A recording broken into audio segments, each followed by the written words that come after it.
Bismillahirrahmanirrahim. Assalamualaikum warahmatullahi wabarakatuh.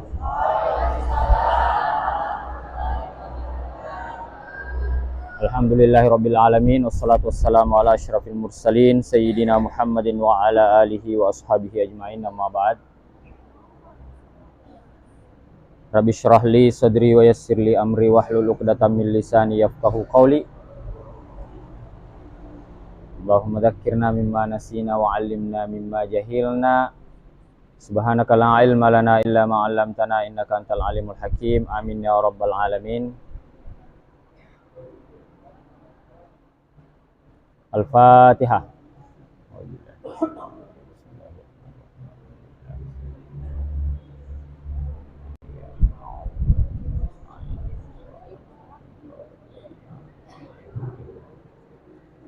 Kipasnya saja cabut.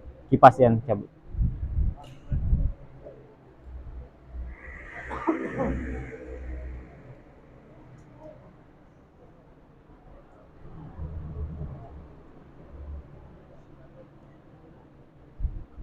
Volume.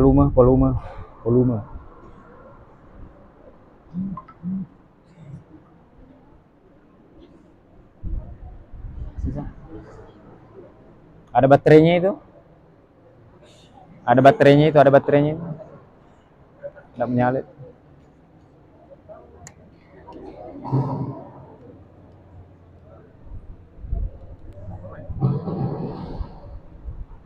Sudah menyala ini. Coba anunya.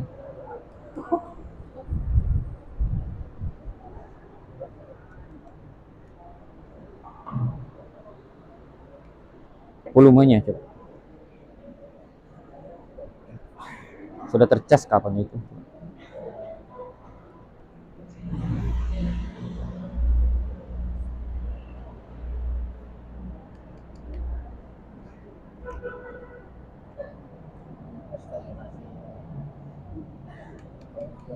Satu.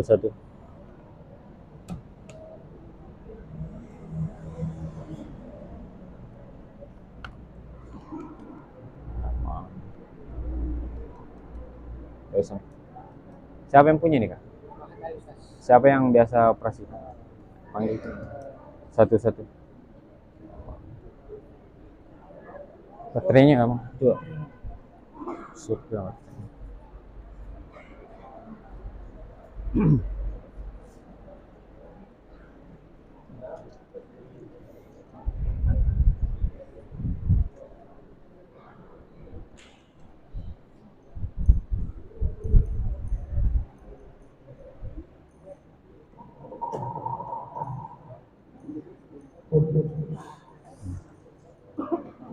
Baterainya toh?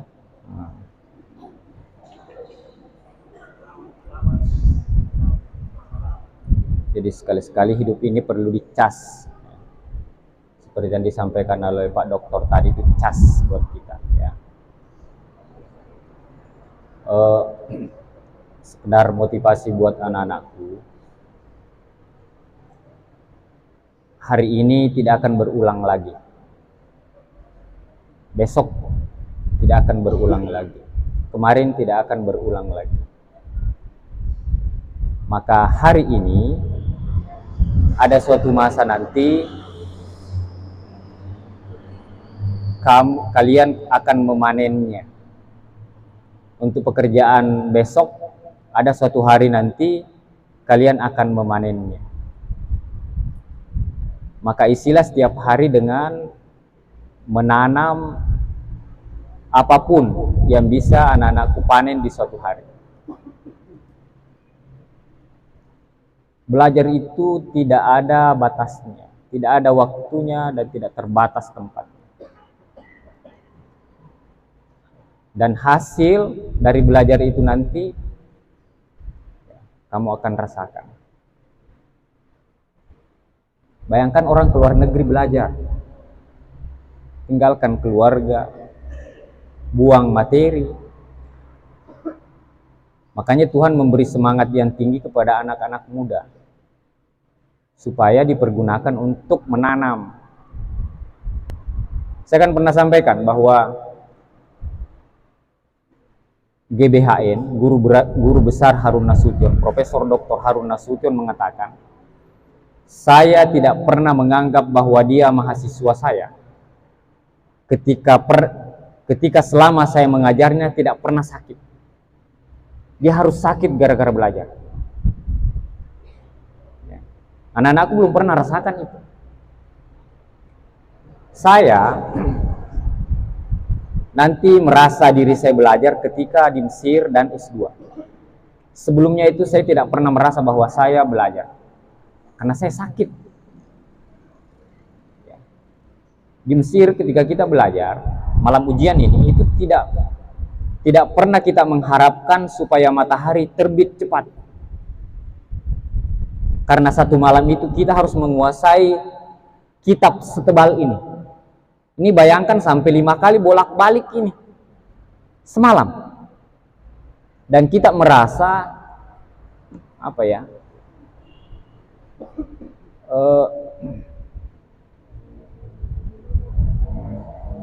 Merasa sangat menyesal ketika sudah masuk waktu subuh.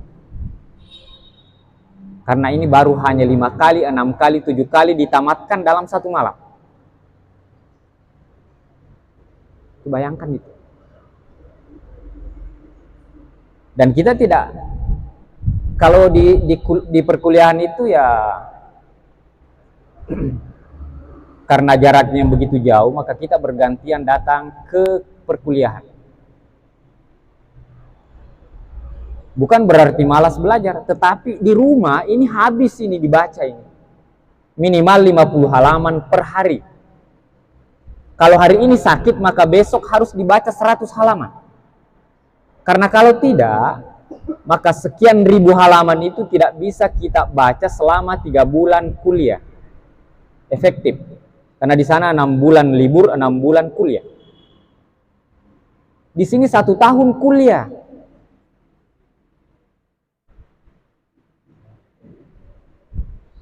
Ini harus habis ini. Minimal di luar malam itu, malam ujian itu minimal 3 kali ditamatkan satu kitab. Dalam jangka 4-3 bulan perkuliahan efektif. Ya. Jadi jangan berinteraksi dengan orang-orang yang mengajak anak-anakku untuk tidak maksimal.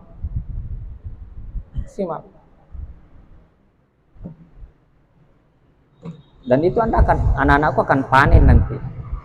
Ya.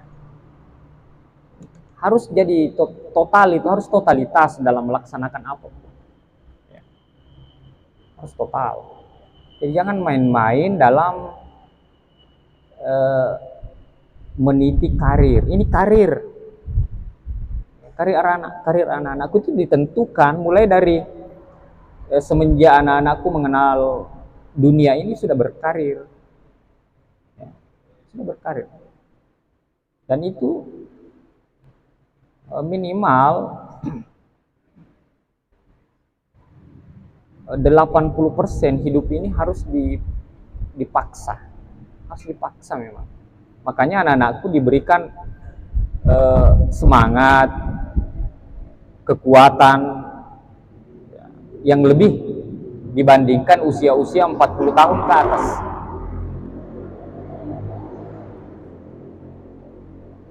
Sekali lagi harus maksimal. Jadi orang tua itu hanya memotivasi dan memarahi. Ya. Tujuannya sugesti dan apa lagi namanya? Shock terapi. Kejutan istilahnya. Supaya anak-anakku ya kembali berpikir. Guruta itu ada di sini melihat anak-anak. Beliau yang dikuburkan di sini mulai dari pemilik atau pendiri pesantren ini, ya, Arus Sopen Riaja, kemudian ada Guruta Haji Abdurrahman Abodale, kemudian disusul dengan pimpinan pondok pesantren yang kedua, ada Guruta Haji Amri Said. Ya, beliau itu bukan ulama-ulama biasa. beliau itu masuk dalam kategori waliullah. Apa dibilang siapa itu jamaah, siapa lagi namanya itu, Ustaz Maulana waktu berdiri di sini saya takut katanya berdiri di sini. Ada guru tak di belakang saya.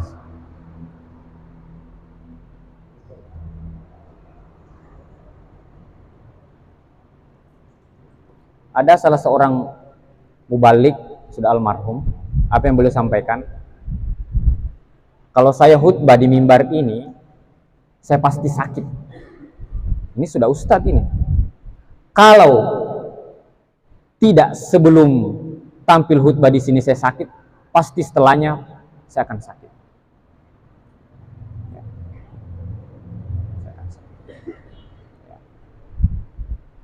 Jadi anak-anakku harus memperkuat aura-aura positif ya, yang anak-anakku miliki. Jangan merasa berat, jangan, enjoy saja, nikmati. Ya. Harus dinikmati. Mungkin bagi orang lain itu berat, ya memang setengah-setengah untuk menjadi orang. Makanya kuatkan ya, tekad anak-anakku untuk menjadi orang. Dan itu harus diusahakan. Kesuksesan itu pilihan. Bukan hanya sekedar takdir Tuhan, tapi itu pilihan. Mau sukses atau tidak. Ya. Sukses atau tidak. Jadi jangan dianggap pressure yang disampaikan oleh Pak Dokter tadi itu tekanan bagi anak-anakku, jangan. Anggap itu sebuah motivasi buat anak-anakku untuk lebih dan lebih. Ya. Paham ya? Ya? Paham ya? Jadi jangan nanti di-press baru mau. Jangan. Anak-anakku yang harus menjadwal dirinya. Syukur-syukur ada yang mau mengontrol kita. Mahasiswa di Mesir itu kadang kita minta senior kita untuk mengontrol kita. Apa yang dia sampaikan, kalian kan sudah dewasa.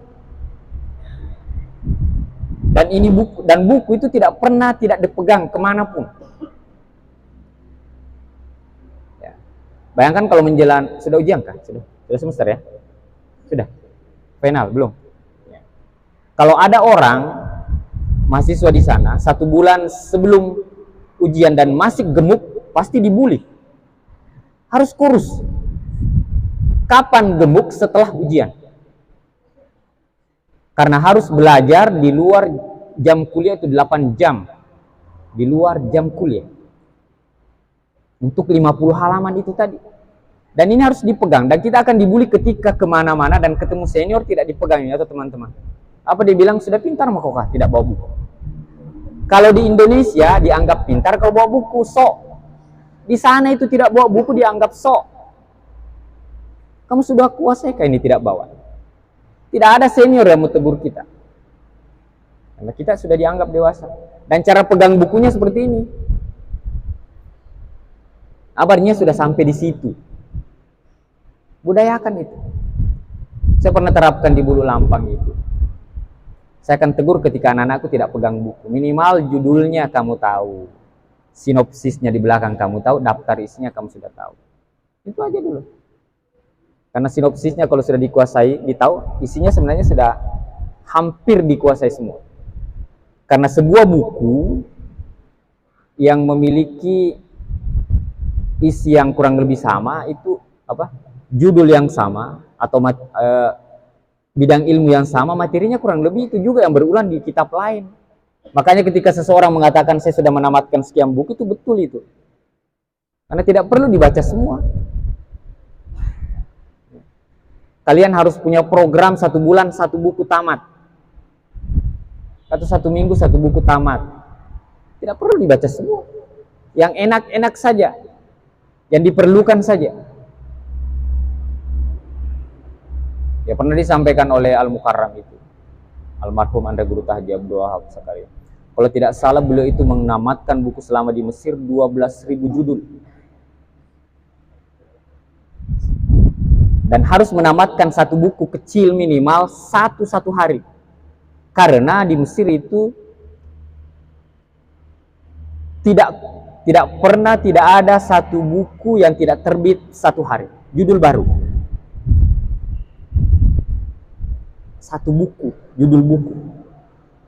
Jadi kalau tidak tamatkan satu, kita akan ketinggalan. Dan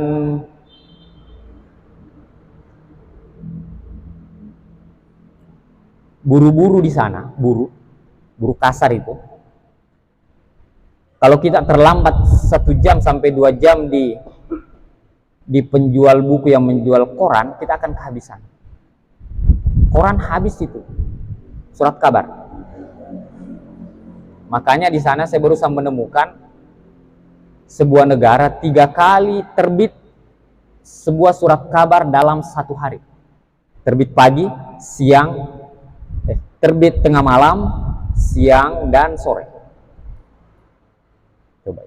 Kita di Indonesia ini 1 kali 1 hari. Di sana itu 3 kali terbit dalam 1 hari. Dan para buruh ini tidak mau, misalnya ya, berteman sama-sama di tempat kerja, tidak mau ini sudah beli ini, enggak, nanti sisanya baru saya baca, enggak mau. Pokoknya kamu baca, saya baca juga. Baru mereka tengkar dengan apa yang mereka baca. Apalagi kalau masalah bola, oh sudah habis itu. Prediksi ini. Harus ditanamkan itu. Siapa ketua senatnya? Hadirkah malam ini? Hadir? Tidak ada. Sekretarisnya? Mana orangnya? Ya. Programkan itu mahasiswa pegang buku. Pegang. Bawa saja. Buku yang ringan-ringan saja, mulai dari yang ringan-ringan. Tidak usah yang sampai berkerut. Bayangkan kita di sana ya, kalau ada koran, surat kabar, atau buku-buku berbahasa Indonesia sampai di sana, itu buku yang sangat ringan. Walaupun di Indonesia dianggap berat, karena selama sekian tahun, itu jarak, kita hanya bergelut dengan yang berbahasa Arab. Jadi ketika menemukan buku bahasa Indonesia, walaupun surat kabar yang sudah mati 3 tahun, dibaca habis itu. Dan itu dianggap, apa ya, sebuah buku cerita. Saking ringannya. Jadi anak aku duduk di sini mendengarkan saja masih berat. Kita harus berenang untuk sampai di satu tujuan, berlari, ya, memanjat, lompat, itu kita harus lakukan. Ya, harus lakukan. Dan ini anakku datang ke rumah saya ketika nanti sudah dewasa dan apa yang saya katakan ini tidak terbukti. Jadi hari ini ada tanggal-tanggal tertentu, nanti kamu akan panen pekerjaanmu hari ini. Untung saya dengarkan perkataan itu. Pada saat itu, hari ini ada sebuah problem, ada sebuah permasalahan hidup berkaitan dengan itu. Makanya harus dipaksa, harus sakit. Anak-anakku harus sakit. Tidak boleh tidak sakit ketika orang belajar. Otak itu harus berdarah-darah. Harus. Itu prinsip itu. Ya, kalau tidak sakit, maka kita akan sakit ketika akan memanfaatkannya. Akan sakit. Mudah-mudahan dipahami dan jadi motivasi buat kita semua. Ya. Baik, kita masuk.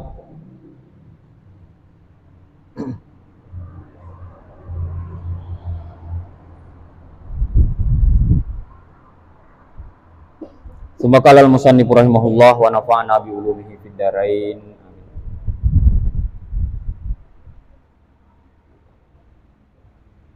Wa antan tahiyal iddatu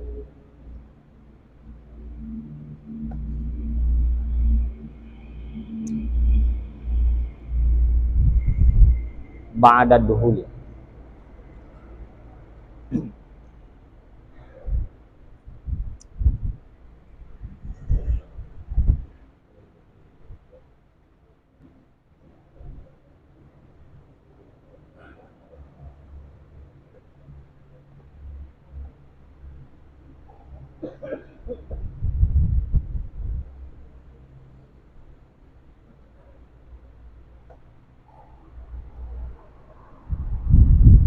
Dan iddahnya berakhir setelah wanita ini didukhul. Itu syaratnya ya.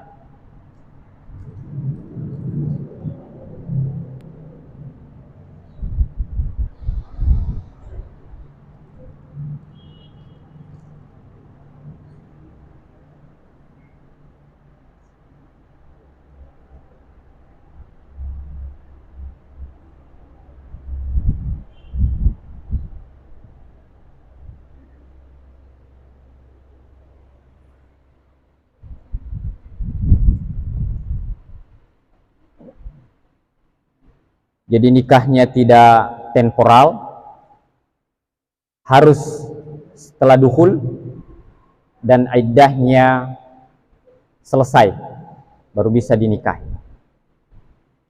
Walaqad qala an-nabi sallallahu alaihi wasallam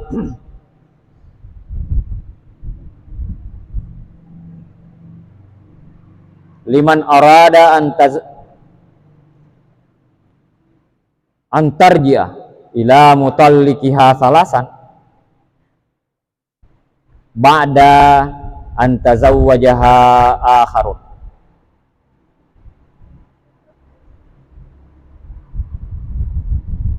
Bagi orang yang ingin merujuk, ini maksudnya menikah kembali ya, kepada wanita yang sudah ditalaknya 3 kali,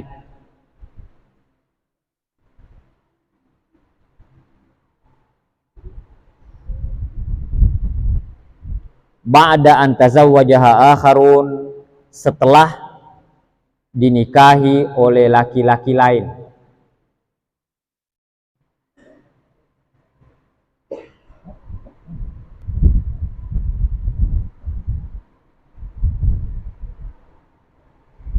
Wa talaqaha qabla dukhuli,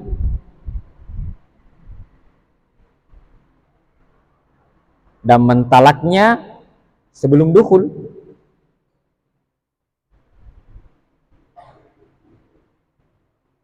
Apa kata Nabi? La, ya, itu tidak boleh.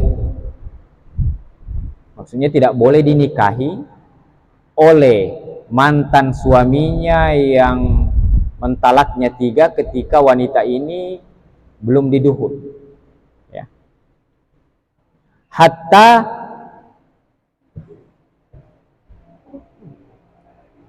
taduqa asilatahu wa yaduqa asilatan.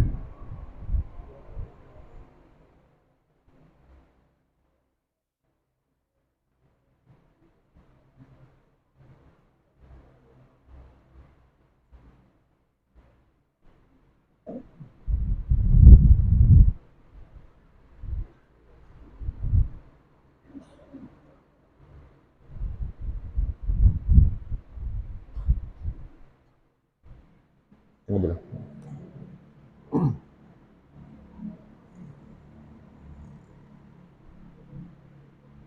Ya. Sampai sang istri ini merasakan madunya suaminya. Maksudnya nanti boleh menikah kembali dengan mantan suaminya itu ketika suami keduanya ini pernah merasakan madunya, nikmatnya menikah. Itu yang dimaksud.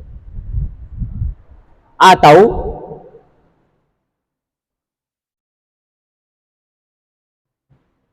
perempuan ini merasakan madumu. Berarti betul-betul harus tanpa settingan, tanpa intrik, harus betul-betul menikah dan suka sama suka. Makanya sebelum menikahkan orang itu harus ditanya, apakah kalian suka sama suka tanpa ada tekanan? Ya Ustaz, oke. saya akan nikahkan. Ya. Itu bagus sebenarnya jadi penghulu ya, menghalalkan yang haram. Tadi saya nikahkan alumni dari Bulu Lampang itu, namanya nggak saya sebutkan ya.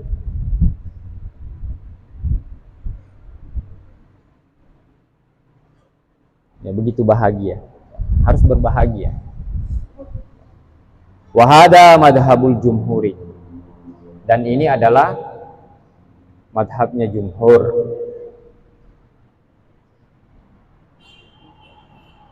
Wa yadhkuru Fakhruddin Ar-Razi annahu khalafa fi dhalika Sa'id bin al-Musayyab. Ya, Imam Fakhruddin Ar-Razi menyebutkan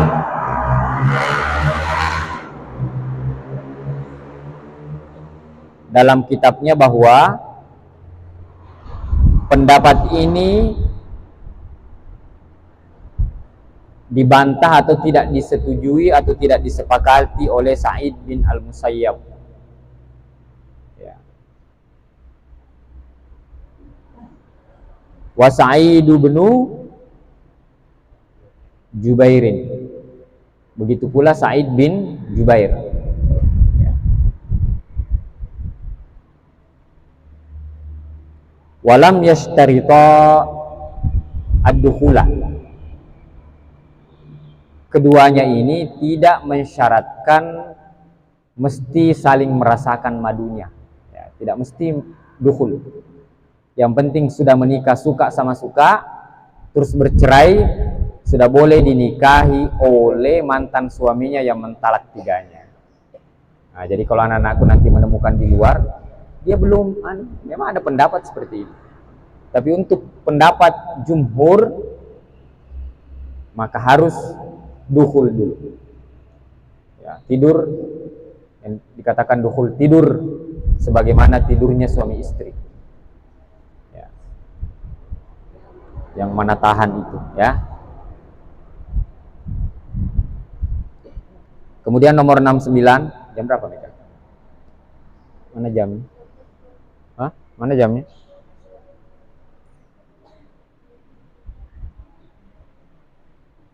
Tambah satu baris. Zawajun khamisatun wa fi ismatihi arbaun.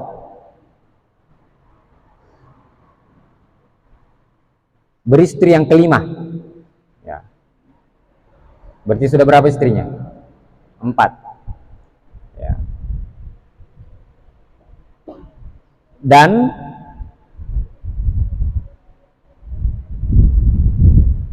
dia memiliki 4 istri, ya.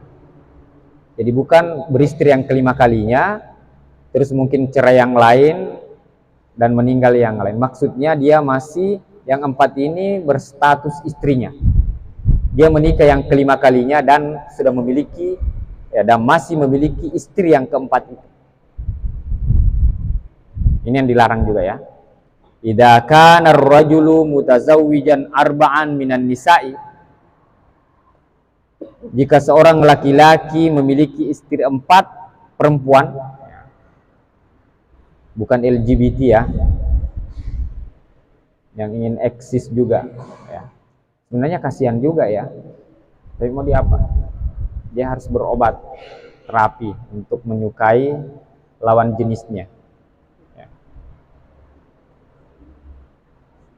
Falaisa lahu ayyatazawwaja khamisatan, maka dia tidak berhak untuk menikah yang kelima kalinya. Hatta yaftarika an ihdahunna, sampai dia menceraikan salah satunya atau berpisah dengan salah satunya.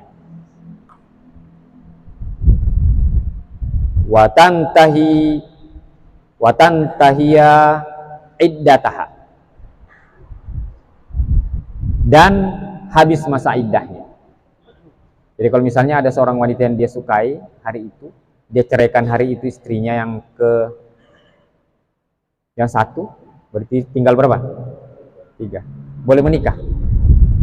Tidak boleh. Harus berakhir iddahnya. 3 bulan, salah satu kuru 3 kali, ya suci.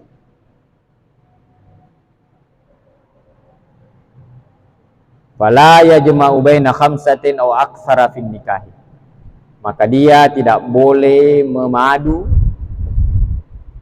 5 istri atau lebih. Oke, wallahu a'lam.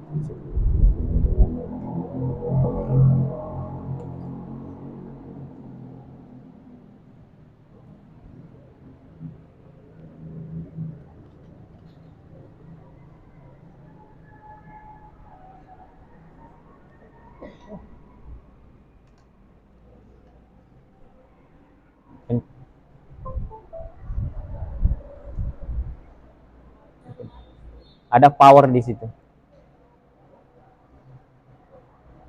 2 kali ya. Apa? Udah?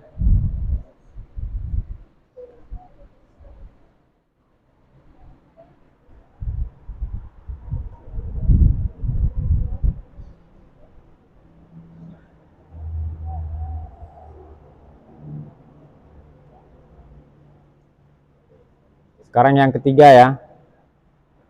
3 ya. Gak mau? Oh sudah.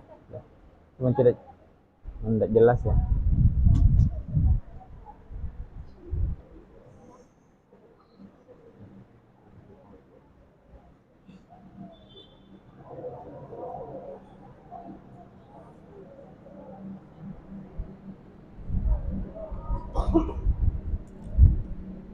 Yang ketiga, laki-laki rebutan ini. Calon suami harus miliki ini.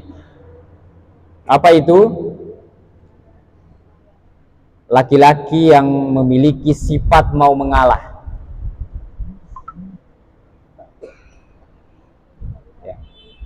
Memiliki sifat yang mau mengalah, bukan melakukan aktivitas atau perbuatan mau mengalah, tetapi ini sudah menjadi sebuah sifat.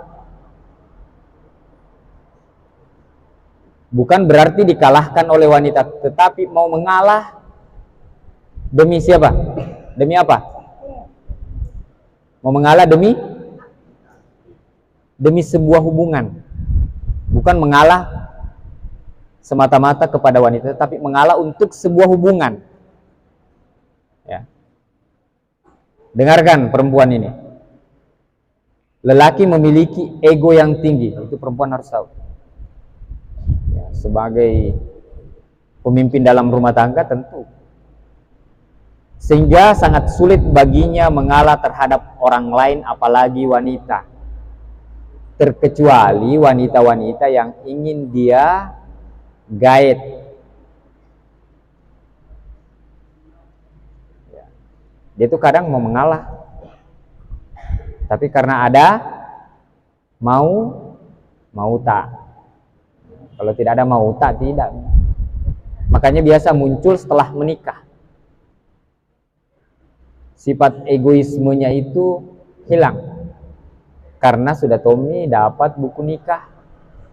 Apa sudah jadi istriku. Ini bukan sifat, karena dia berubah ya dengan cepat ya. Sehingga jarang sekali ada laki-laki yang mau menurunkan egonya demi membesarkan hati perempuan.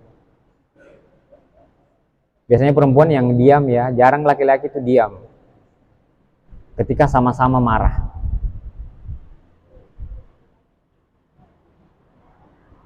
Laki-laki yang mengalah, itu lihat, saya besarkan itu mengalah, hanya tidak ingin, itu tujuannya ya, laki-laki yang mengalah hanya tidak ingin hati wanita yang bersamanya semakin marah dan masalah semakin parah. Ya, itu tujuannya. Kenapa? Perempuan bertengkar dengan perasaannya, laki-laki bertengkar dengan logikanya.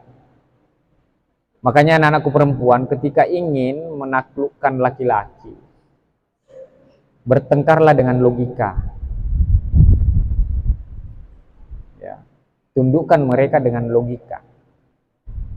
Tapi ketika perempuan, laki-laki ingin mengalahkan, menaklukkan perempuan, maka sentuh dia dengan perasaan. Ya, bukan sentuh saya bilang disentuh dengan ini ya, itu bahasa kiasan. Perempuan beda, untuk menyentuh laki-laki itu logikanya disentuh. Ketahuilah perempuan selalu benar. Tahu itu. Laki-laki harus tahu itu. Perempuan selalu benar. Apalagi dibilang itu dasat, kalau perempuan sudah bilang ini pokoknya, sudah diam. Seorang laki-laki yang bijaksana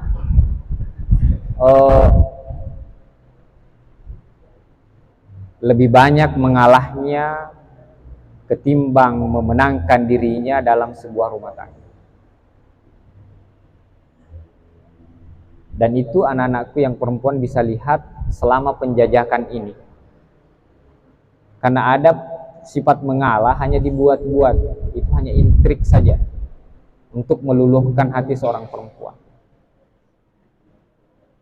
Karena perempuan, kenapa ingin menikah? Salah satunya ingin dilindungi dan ingin hidup damai dalam sebuah keluarga. Tetapi kalau selalu tidak pernah dimanjakan egonya perempuan untuk wah benar itu, benar. Itu yang disuka perempuan. Itu harus dimanjakan, dan itu sifat itu tidak bisa dibuat-buat. Dalam keadaan gembira dan marah itu akan muncul sifat asli seseorang. Jadi kentara laki-laki yang memang suka memanjakan ego perempuan itu dilihat dari pandangan matanya. Jadi seakan di hati kita itu mengatakan dia itu orangnya ya, tidak egois, bisa memanjakan ego saya. Itu bisa dilihat dari tatapan mata.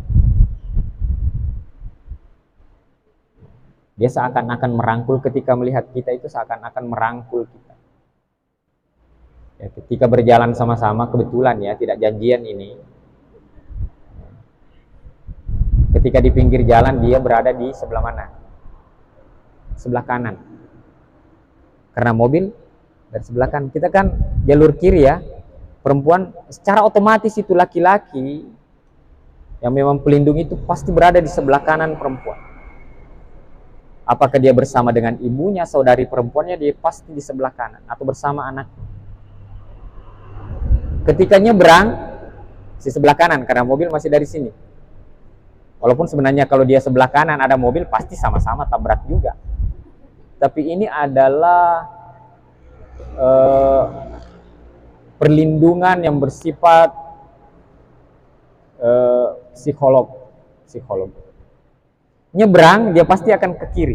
Itu otomatis itu. Dan itu tidak direkayasa, memang seperti itu. Sampai ke sebelah. Oke.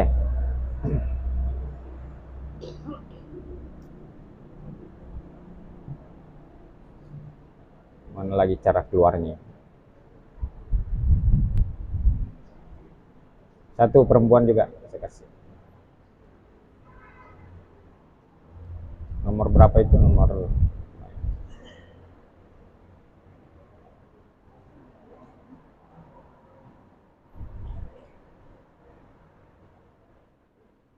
satu juga ya.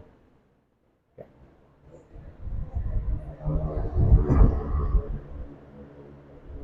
Yang ketiga, ciri wanita yang didambakan laki-laki, wanita yang bisa dipercaya.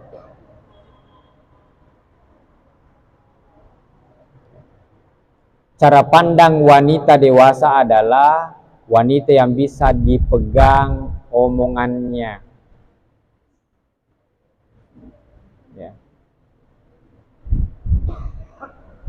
Anak-anakku yang wanita ini ada salah satu sifat egois laki-laki yang anak-anak perempuan harus tahu, bahwa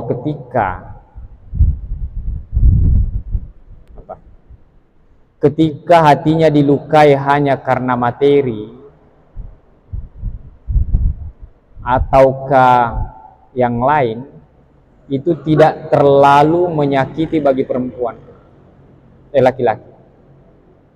Tetapi ketika anak-anakku sudah mulai masuk dalam merana, ya, tidak dipercaya berkaitan dengan hubungan, maka seumur hidup itu susah untuk mempercayaimu lagi. Makanya Rasulullah SAW melarang seorang wanita menerima tamu laki-laki ketika suaminya tidak menginginkannya.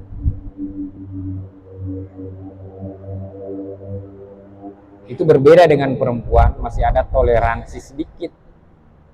Karena memang dasarnya wanita bisa dimadu, tapi laki-laki tidak. Maka hindari seluruh hal yang berkaitan dengan yang saya sebutkan tadi. Kalau anakku sudah mengatakan, saya tidak apa-apa dengan dia, maka seluruh yang berkaitan dengan dia, warna favorit laki-laki itu, parfum favorit laki-laki itu, ya, klub bola favorit laki-laki itu, harus kamu tidak menyukainya di hadapan dia. Karena logika laki-laki seperti ini, kenapa ya istri saya suka berhasil? Pasti terikat dengan mantannya yang memang favoritnya berhasil, padahal mungkin tidak ada hubungannya dengan itu. Tapi dasar logikanya itu lompatannya jauh, pasti termotivasi dengan si dia itu. Suka Oppo misalnya, yang dia suka. Dia juga, kenapa kamu beli Oppo? Padahal sebenarnya kan tidak ada kaitannya, tapi dasar laki-laki yang lompatannya 3 kali. Sangat mengait-ngaitkan dengan hal yang tidak, sebenarnya mungkin perempuan tidak sampai kepikiran ke situ, ya. Coba. Hanya kebetulan ketemu di kereta api yang ini, dikira janjian lagi. Coba. Mungkin bagi seorang perempuan tidak, mungkin terlalu tidak bermasalah, tapi bagi laki-laki itu problem besar itu.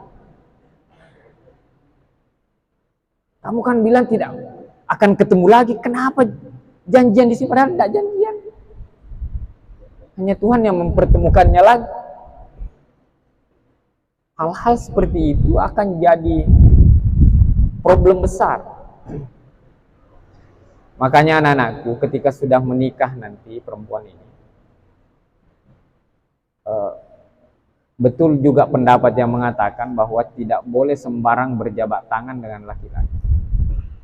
Terutama laki-laki yang menurut suamimu kamu bisa tertarik kepadanya. Sekali lagi, menurut suamimu kamu bisa tertarik kepadanya. Terus dijaga. Begitu ya? Saya tahu karena saya laki-laki. Apa dikatakan oleh Rasulullah ketika ada seorang sahabat, istri sahabat ya, menggigit sebuah apel, digigit, kemudian diserahkan ke budaknya yang laki-laki. Suaminya ini cemburu. Kenapa bekas gigitmu kamu kasih ke dia, bukan ke saya? Padahal ini budak ini. Didengar oleh sahabat, melapor ke Rasulullah. Itu katanya suaminya itu pecemburu sekali. Apa yang dikatakan oleh Rasulullah? Kecemburuan dia itu tidak ada apa-apanya dibanding kecemburuan saya kepada istri saya.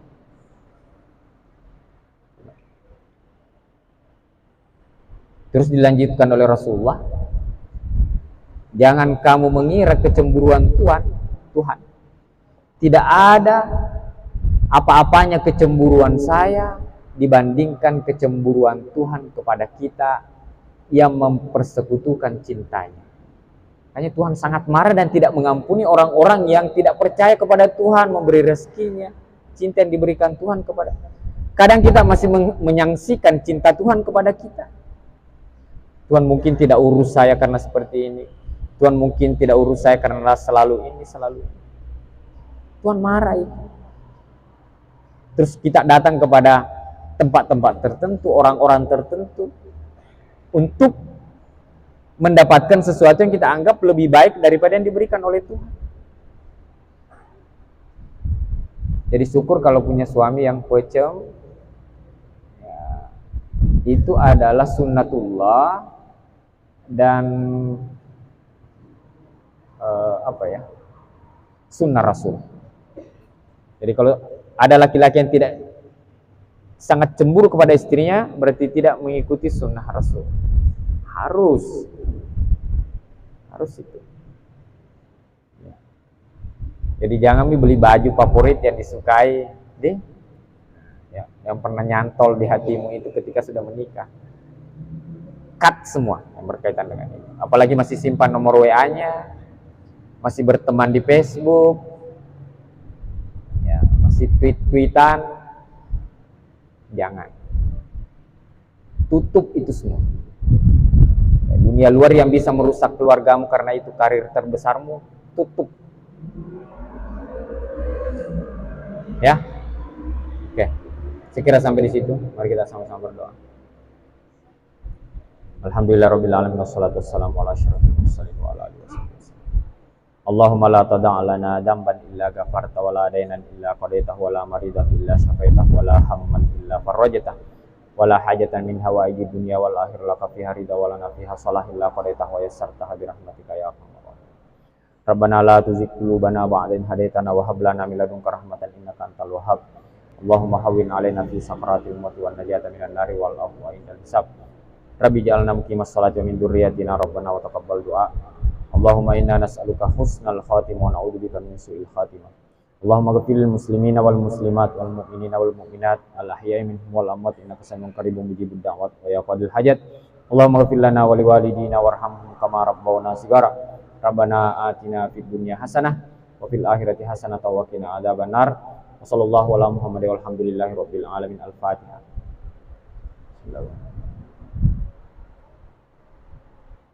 Shiratal ladzina an'amta 'alaihim ghairil maghdubi 'alaihim waladdallin. Amin. Jadi saya pesankan kepada anak-anakku, saling mengajaklah untuk pengajian. Di kelas itu tidak bisa dipersentase dengan nilai yang kamu dapatkan di pengajian. Itu ada berkah tersendiri yang kalian dapatkan di sini. Ya. Assalamualaikum warahmatullahi wabarakatuh. Pakai ini aja. Tidak bisa.